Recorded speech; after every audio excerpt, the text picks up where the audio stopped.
This is Lesson 1, the source of authority. In this lesson I will discuss the following source of authority: 1. Platonic leadership, 2. Catholic leadership, and 3. Scriptural leadership. 1. Platonic leadership. Even preceding the Christian era, the great philosophers of ancient Greece grappled with the question of authority. Both Plato in the Republic and Aristotle in Politics concerned themselves with the questions of leadership, even though their interests related largely to questions of political leadership in Greece's democracy at that time.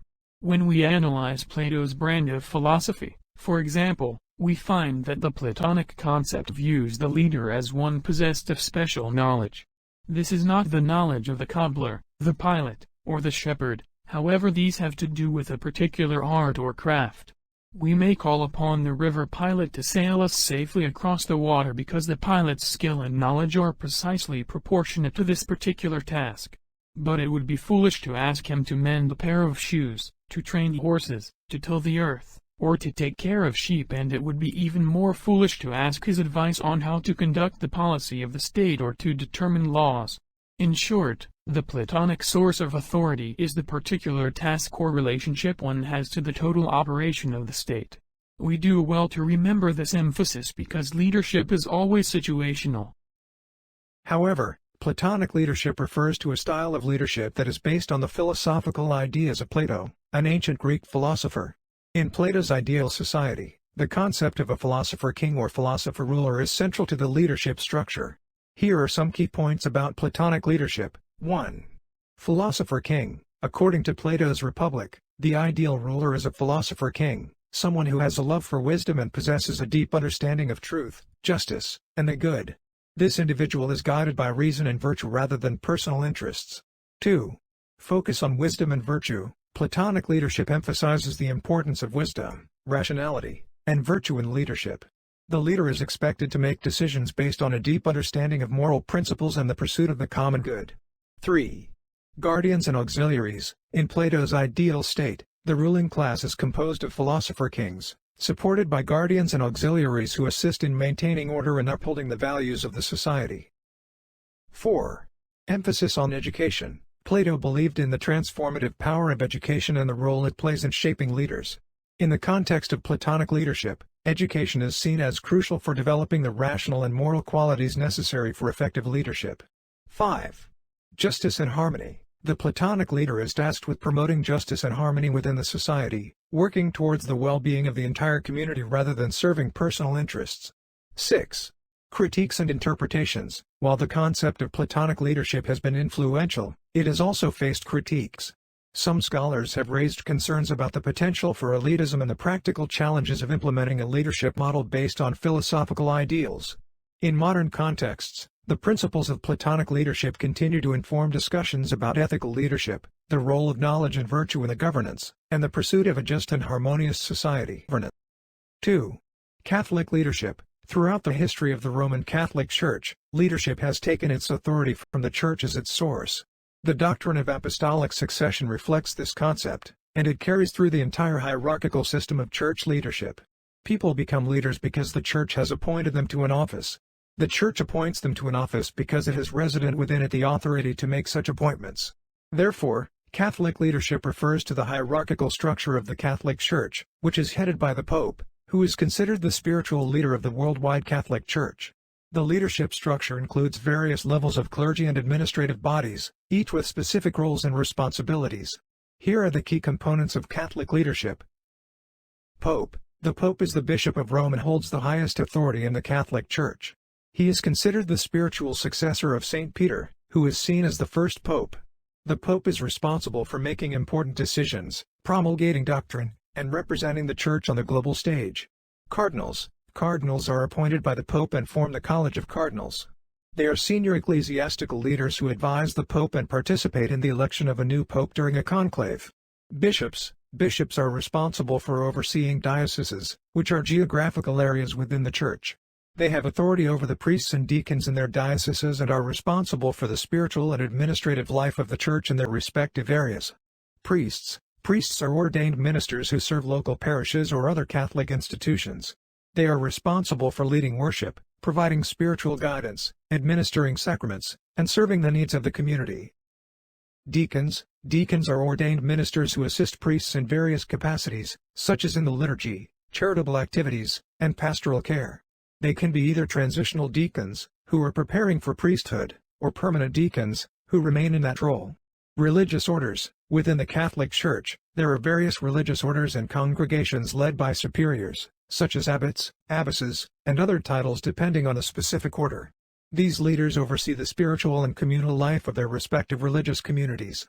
Curia. The Roman Curia is the administrative apparatus of the Holy See, assisting the Pope in governing the Church. It is composed of dicasteries, which are departments responsible for various aspects of church life, such as doctrine, worship, and evangelization. The Catholic leadership structure is characterized by a combination of spiritual and administrative responsibilities, with the aim of guiding and shepherding the faithful worldwide. 3. Scriptural leadership. Another view of authority and leadership, however, varies from both of these. It holds that the principle of sola scriptura, recaptured for the Church at the time of the Reformation, must today be the governing source of authority for Christian leadership. To determine what Christian leadership is, how people can be prepared for it, and how one exercises it within the community of the redeemed, the investigator must go directly to the inspired word and develop therefrom a biblical perspective. The underlying theological assumptions are the doctrines of plenary inspiration and special revelation. In Basic Christian Doctrines, Addison Leitch clearly states the nature of this authority. This is the Bible record of God's mighty acts and his authoritative word about the revelatory acts and about himself. This is the climax and fulfillment of God's word to us in the living word, even Jesus Christ. Natural revelation gives us direction and confidence in our search for God. God's special revelation gives us final authority and assurance regarding his own nature and his will for man. As Calvin suggests, in the Bible we have the divine spectacles which bring the truths of natural theology into focus.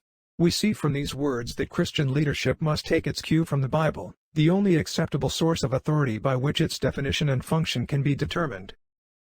However, true Christian leadership is more than just adherence to a printed page. It embodies the Spirit and truth of God. As Richard Kemmerer says, his plan is that the small boys and their grandfathers and the whole Church of God be people in whom he, God, is himself at work and alive. Learning words and definitions helps in the process, but that is only some help. The Bible is a means toward that end, but always only a means.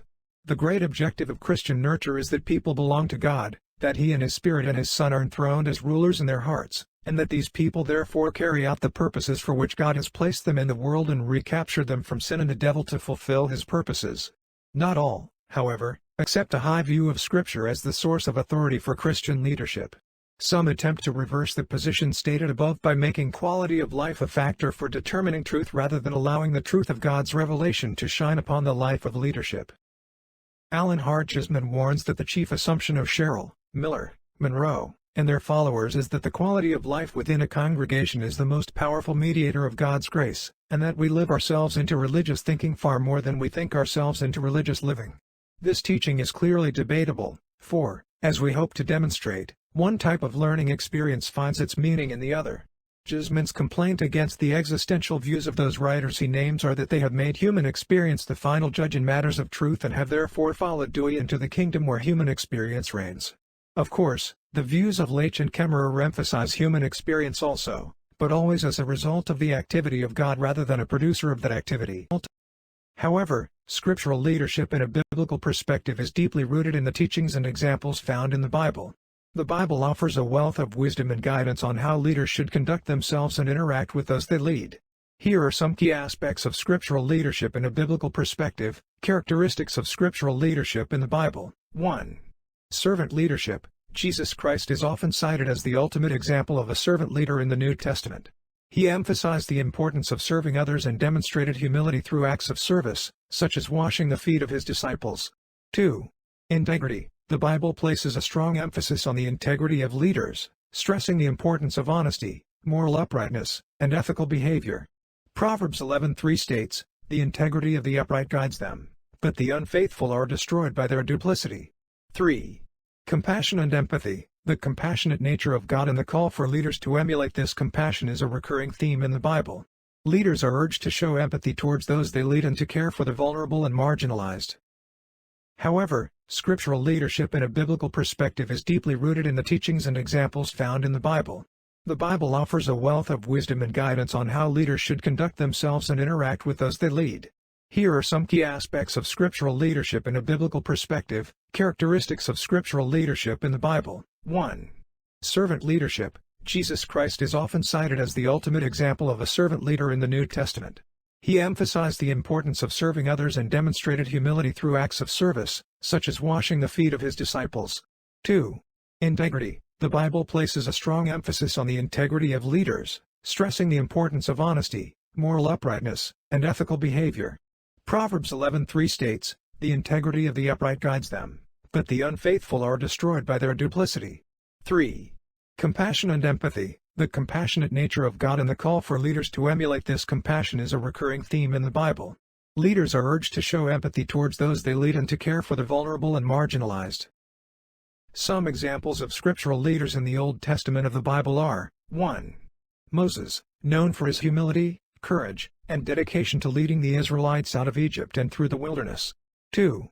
David, notwithstanding his flaws, King David is often admired for his leadership, poetry, and his heart for God. 3. Nehemiah, a model of leadership, displaying qualities such as vision, organization, and perseverance. Leadership lessons from biblical scriptures. 1. The Bible contains numerous stories, parables, and teachings that offer timeless lessons on leadership, teamwork, and ethical decision-making. 2. These lessons often emphasize the importance of leading with love, kindness, and a sense of justice. Application of scriptural leadership in the modern context. 1. Many contemporary leaders, both within religious institutions and in secular contexts, draw inspiration from the biblical teachings on leadership. 2.